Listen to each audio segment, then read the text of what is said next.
Intro the third or fourth time, fifth time, intro the seventh time. It's HP Munchcraft on the island of misfit mechanics. And today we're talking about PD. And I'm talking about PD because I got triggered by a comment on Nexus. It said something like, oh, why would you ever have more than, 6 PD? Or why would you ever have 20 PD? It costs a shitload and it doesn't ever actually do anything because it can't counter serious threats. And a few people agreed and disagreed, but I got mega triggered because I thought, God damn, what a great example of low level thinking.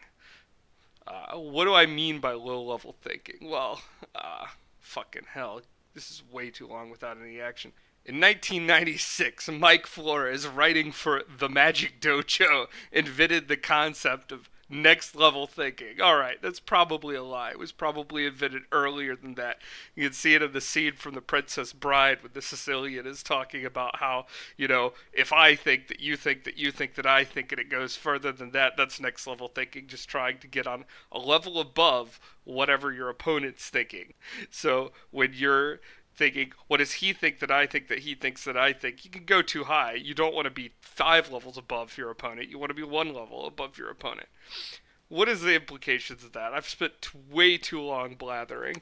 So the implications are when you have 6 PD everywhere, because PD does nothing to counter serious threats, then your opponent can come in with something that looks a little like this. You think of it from the opponent's perspective. If you see 6 PD everywhere, you could just take your 15 heavy infantry and you could just click into it without even putting up a serious threat, because your 190 gold of shit picked up off the ground will take the province just fine. It's even worse when you have 1 PD in places.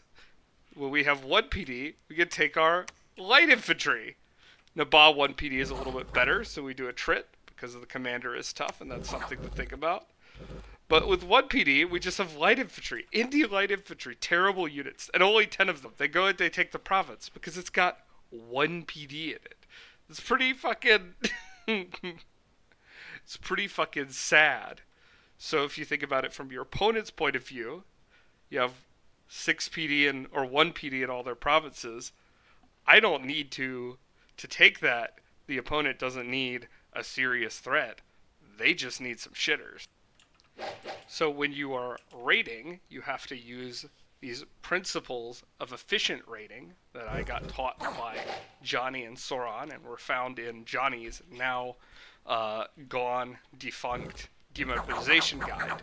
But when you are raiding, with this little force that I've got here, which total cost is 225 gold, and I'm taking a province that's worth 50 gold, the first thing you want to think about is swing.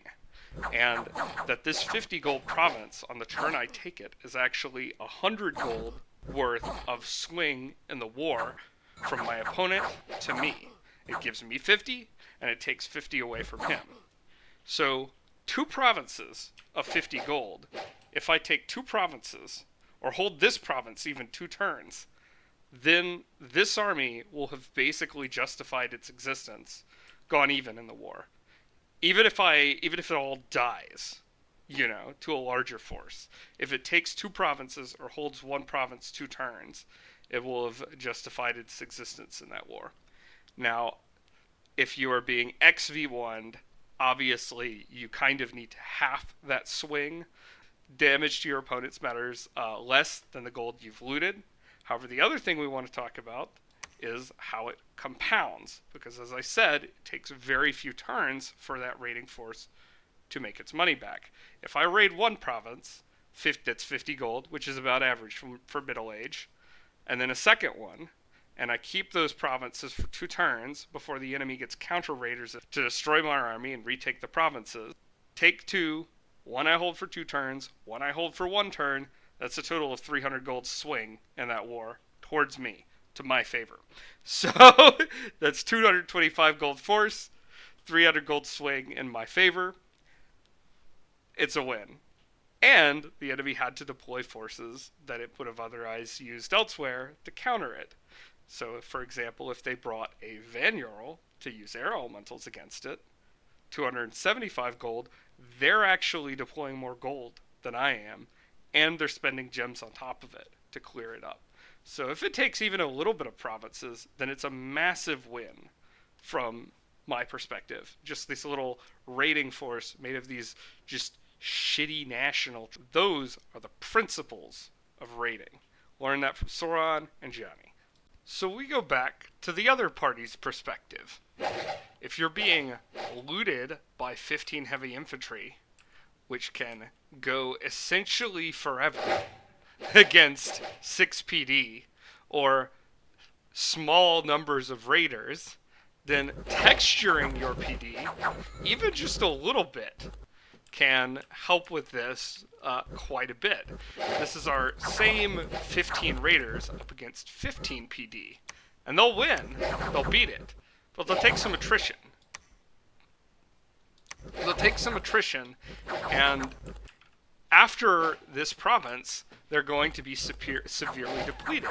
They might be able to take 1 PD again, but to keep taking 6 PD, or to take higher numbers of PD that we've textured into our defense, they will have to consolidate with another force, or pause, or get more stuff.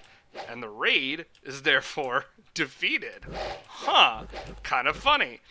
Now we're playing Dominions with play and counterplay instead of being absolutely looted by shitty fucking heavy infantry. It's kind of funny. Interesting how that works. Now, though we get back to our neglected misfit mechanics, here's what happens when we go up to 17 PD and a heavy cavalry province, which, by the way, gives the same message as 6 PD does in that same province type. This is against 15 of Man Spearmen, which is another, cheap unit you can use to raid. Looks like they fucking die. People talk about going up to 6 to give you the next level of message, to put uncertainty into players, which it no longer does because everyone puts it up to 6, and so there's no uncertainty. But if you actually go up to 17 PD in a province like this, you'll kill raiders because it'll look like 6 PD on the scout report, and you fucking kill them dead. Now, when we talk about that PD texture that makes it harder to raid, obviously your enemy will see that if they're smart and think about what they need to do to counter that and raid in heavier stacks. Logical. So when you forced your enemy to use heavier stacks to raid, or to bring elites, for example, sacreds, as his raiding parties, now it becomes more worthwhile to counter raid.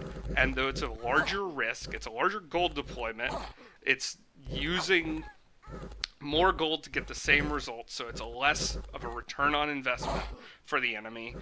And in addition, it's a greater gold at risk. So you have to bring 40 guys to clear provinces that say have 10 PD in them. If that's your opponent's average, maybe you don't need 40, maybe 30 will do, but we'll say 40.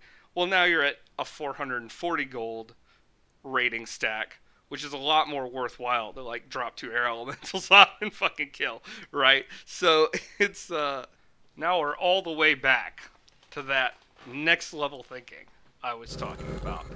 When you're evaluating things on the map, don't ask what will happen if my opponent, deploys his most major threats or whatever, unless they are regularly deploying major threats to deal with minor inconveniences, which they're a fucking problem.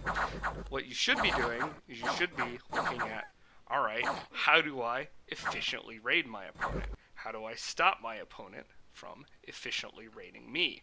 What are they going to be thinking looking at what I'm doing? What am I thinking looking at what they're doing? Then, once you start doing that, you can start getting an advantage, a gameplay advantage. You can start dictating the action against your opponent. You can start raiding efficiently. You can start counter raiding. So just what you need to keep in mind is look at their PD numbers, think critically about them, raid with small numbers of national units that can efficiently and low risk take provinces, texture your own PD to prevent your opponent from doing that, and your success in raiding wars will go up immensely.